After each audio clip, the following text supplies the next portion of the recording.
Sebetulnya ada sekitar 48 peraturan, PP, Kepres dan sebagainya yang dikeluarkan oleh Jokowi menjelang lengser. Sesuatu yang perlu segera dibatalkan, ya. PP, apalagi Kepres. Oleh siapa? Oleh Prabowo, karena ini banyak hal-hal yang strategis, yang antara lain untuk melanggengkan yang namanya rezim oligarki nepotis warisan dari Joko Widodo, Mulyono. Misalnya tadi Pak Antoni sudah menyinggung tentang kartu prakerja, tapi yang lebih parah sebetulnya adalah penggunaan dana sawit. Dan temuan ini sudah dipegang oleh Jaksa Agung, menjadi siap untuk menjadi sprindik.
Ya, terima kasih Mas Hersu. Assalamualaikum warahmatullahi wabarakatuh.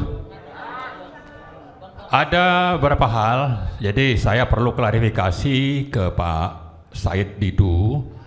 Ya, jadi kita masih terus bersuara untuk mengajak masyarakat, termasuk Pak Prabowo terlibat, mendukung agar Jokowi itu ditangkap dan diadili. Ya masih Pak itu. Dan kita, saya ingat dengan Bang Revi juga di Hotel Sabang sehari setelah pengumuman MK, dan juga dengan Mbak Rahmah, ya, ada Pak Antoni juga, kita tidak pernah mendukung Prabowo gitu. Ya, kita tidak juga melipir.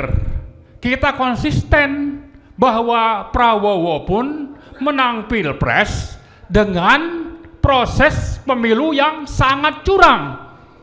Ya, jadi karena itu harus jelas. Kita tidak bicara tentang bahwa kita sekarang dukung Prabowo, tidak.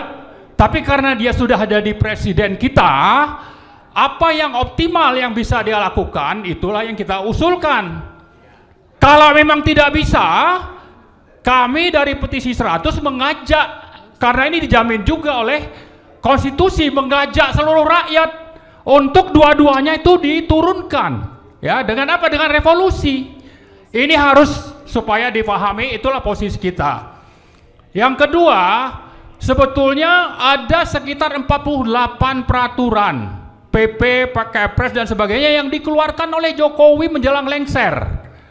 Ini ditambah tadi yang disebut oleh Bang Refli ada 5, ini saya kira sesuatu yang perlu segera dibatalkan, ya. PP, apalagi Kepres. Oleh siapa? Oleh Prabowo, karena ini banyak hal-hal yang strategis, yang antara lain untuk melanggengkan yang namanya rezim oligarki nepotis warisan dari Joko Widodo, Mulyono. Karena itu, dan ini sebetulnya dilarang oleh undang-undang, ini tidak demokratis. Ini sudah menggunakan kekuasaan otoriter oleh Jokowi, maka 40-an peraturan dan Kepres itu harus segera dibatalkan oleh Prabowo. Kalau memang benar ini dia adalah presiden pilihan rakyat dan sesuai dengan Sabta Marga yang kata itu ada 7 sumpah sebagai tentara, tunjukkanlah itu. Nah, yang terakhir, saya kira kita perlu untuk melanjutkan bagaimana menteri-menteri, ya, yang sudah sangat banyak bukti-bukti korupsinya itu segera ditangkap dan diadili, dan Prabowo itu berani memecat. Jadi kita tidak perlu menunggu 100 hari. Kita bilang menunggu 100 hari kabinet, tidak. Misalnya tadi Pak Antoni sudah menyinggung tentang kartu prakerja, tapi yang lebih parah sebetulnya adalah penggunaan dana sawit. Dan temuan ini sudah dipegang oleh Jaksa Agung menjadi siap untuk menjadi sprindik. Lalu Airlangga diancam untuk mundur dari Menteri Perekonomian. Dan beliau mundur. Kenapa mundur? Karena takut ini sprindik dibongkar. Ya, jadi banyak hal-hal sebetulnya yang Pak Prabowo itu bisa lakukan segera tanpa menunggu proses lama, proses hukum. Ya, itu yang kita harapkan Pak Prabowo buktikan. Beliau itu adalah presiden yang memang ingin menjalankan negara Indonesia ini sesuai dengan amanat konstitusi dan harapan rakyat, dan juga demokrasi yang katanya ini menjadi rujukan kita hidup berbangsa dan bernegara. Kalau tidak, ya mungkin judul ini apa, rezim Prabowo ini adalah kelanjutan dari rezim Jokowi, oligarki nepotis, itu akhirnya akan bisa terwujud. Tapi kita tidak mengharapkan itu. Ini hanya judul. Dan kalau sampai tetap berlanjut, maka saya mengajak kita semua untuk ikut bersama-sama menggalang yang namanya people power untuk kedua pemimpin itu, ya. Prabowo dan Gibran Fufufafa segera dilengsarkan dari pimpinan di Indonesia. Terima kasih. Assalamualaikum warahmatullahi wabarakatuh.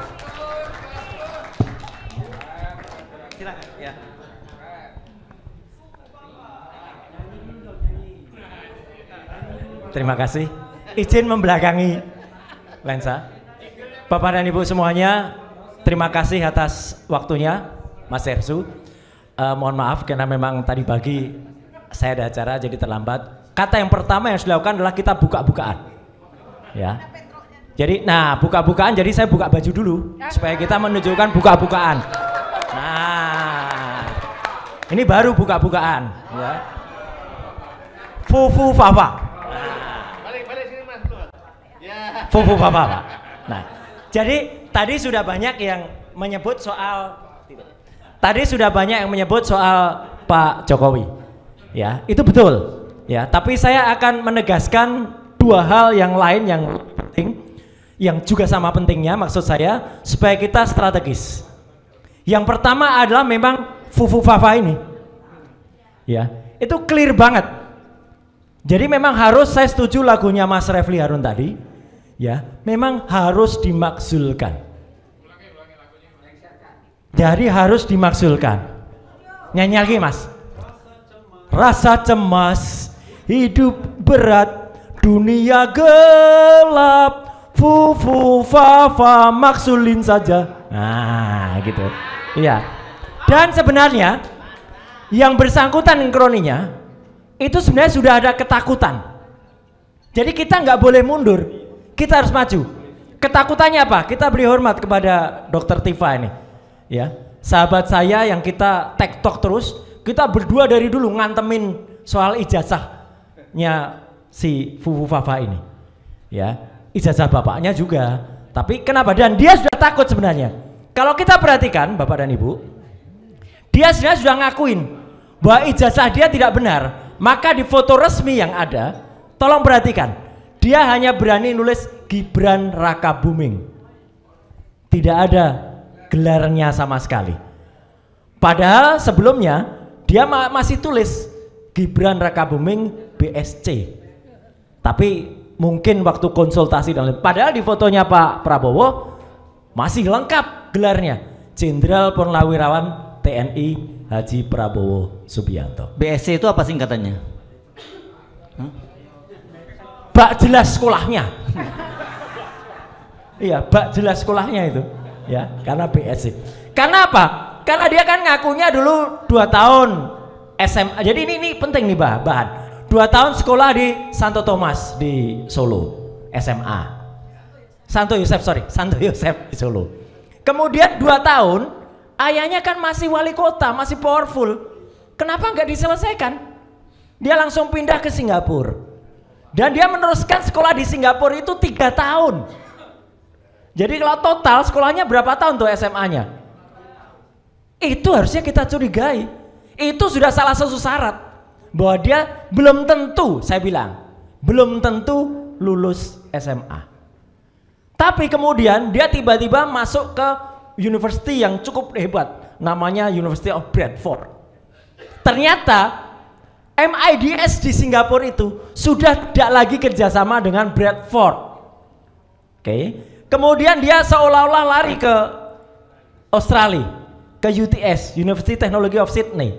Setahun dia di sana. Dan konon itu ada di websitenya Pemkot Surakarta loh, S2 di UTS. Padahal dia setahun di sana itu cuma matrikulasi.